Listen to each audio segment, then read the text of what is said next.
Running a small business is a roller coaster ride, and I know you guys have so many questions about how I do it all. Today I'm answering your burning questions about how I started Daisie Boutique, so let's get into it. Question number 1 is, how did you start Daisie Boutique? I've always loved fashion. I've always liked beauty. I actually want to start my own beauty line. I've always loved fashion and dressing up, especially growing up as a kid. Dressing up was something that I just absolutely wanted to do. I wanted to create a boutique where people could find unique pieces that you wouldn't normally see at your cookie cutter local boutique, right? Like maxi dresses, cowboy boots, cowboy hat, none of that. Regular stuff, you know? I started by selling small accessories like anklets, bracelets, hair accessories, and jewelry. But over time, I've kind of added clothing like custom t-shirts. I've added sweaters. I have some pants every now and then.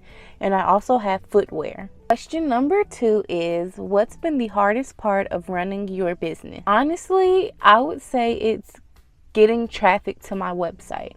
I have a Shopify website, so I have to get traffic to my website some kind of way. So I either have to do blog posts, SEO, I have to do social media marketing, which is marketing on TikTok, Instagram, Facebook. I do all of that, market on all of that, so I can get more people to come to my website. Make sure that I have my website in all of my bios, or at least have them linked if I can link it. And again, if you'd like to check out my website, it's shopdaisie.com. It'll also be down in the description box if you're interested. But other than that, some days are amazing. Some days are, let's just say, crickets.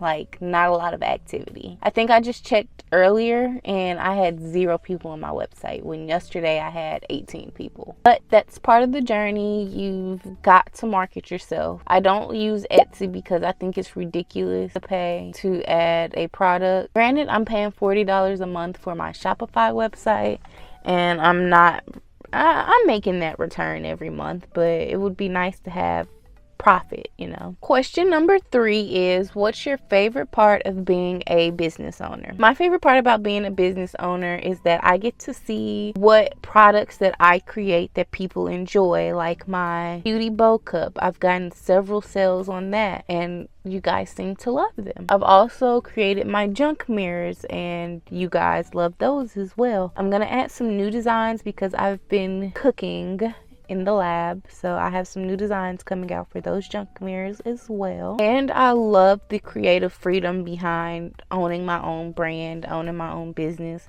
because I control what it looks like, how it looks like, when it looks like. I control everything. I control the posts that I post. I control the social media aspect. I control what products I'm selling. I control pretty much what my revenue looks like each month. But that also plays into the part you have to have good traffic sources. Question number 4, have you ever wanted to quit? No, absolutely not. I'm an Aries, and if you did not know, Aries are not quitters. We keep going until we get the result we want, we get a similar result that we want, or if it ain't my way, it's the highway.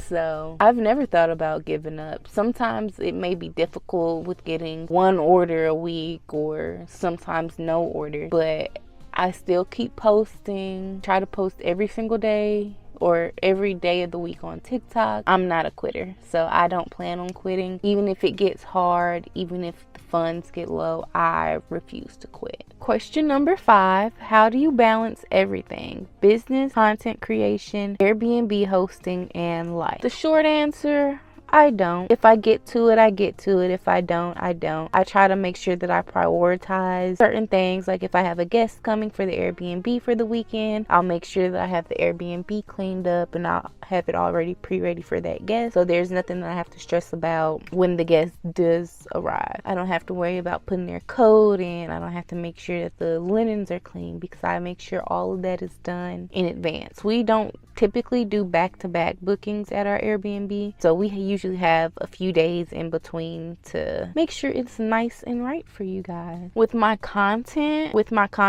I try to batch content, so I'll take a bunch of pictures in one day, or take a bunch of videos and change out my outfit and post them kind of like differently. If you check out my Instagram, you'll see kind of what I've been doing. I have drawings that I've drawn, I have flat lay pictures, I have quotes, I have all kind of stuff. I have it kind of laid out where to look nice on my feed so that you kind of get the vibe that I'm going for my boutique.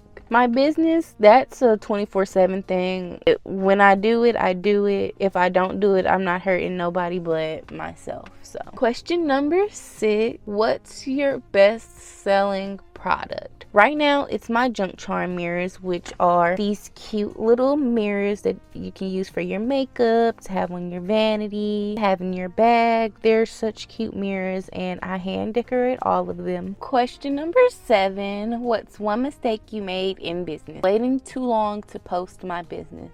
Once I came up with the idea and got some of my samples in, I should have already had my TikTok created. I should have had my Instagram created, Facebook page, all of that should have already been up and created where I could start curating my ideal clientele, let everybody know, hey, we're getting this product out here. We have this new collection coming. You guys will be the perfect people to check it out. I used to think that my business had to be perfect before I could post it online. Like I had to have all of my products and everything beforehand. No, I could have started posting inspirational messages. I could have started showing people who I was as a business owner. I could have started showing them the process of starting my business. There's an ice cream truck passing. There's all of a sudden so much going on in it. But anyways, if you're starting a business, start posting now. Soon as you get the idea, start posting. Question number 8, how do you stay motivated during slow sales months? Slow months are normal. I don't let them get to me. I work on some of my other business things. I actually just got a part-time job because you can never go wrong with more income. So I just use the time to work on new content, to plan new collections. I think I'm going to do another spring collection this year, so be on the lookout for that. Or maybe I'll do a summer collection, a spring summer collection. We'll see.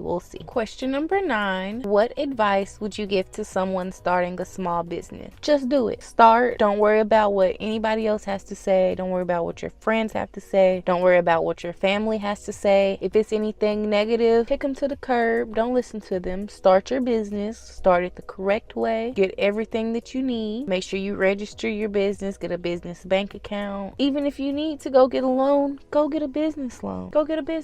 It's your free EIN number, not pay for no EIN number. EIN numbers are free through the the IRS website. An EIN is free through the IRS website, so go to the IRS website and get you a free EIN number. Make sure you test your products before you sell them too. Okay, and the last question number 10, do you ever get imposter syndrome as a business owner? Absolutely. It's easy to compare yourself to all of the other successful small business owners here on YouTube, TikTok, those brands that blow up overnight and videos go viral. I've never had a viral video, so I have no clue what that feels like to have a sold out product or have pre-orders or anything like that. So it's hard because you do compare yourself. You do want to compare yourself. That's human nature. Just don't compare yourself. I've started looking at it like my time is coming. I'm still a new business. Daisie Boutique is only a year old. It's only a year and a few months old. So it's still a new brand. People are still learning who we are, still figuring out what I sell. And I can't wait to one of those girlies that have hundreds and hundreds of orders to pack and 10, 12 orders a day to pack. It'll happen.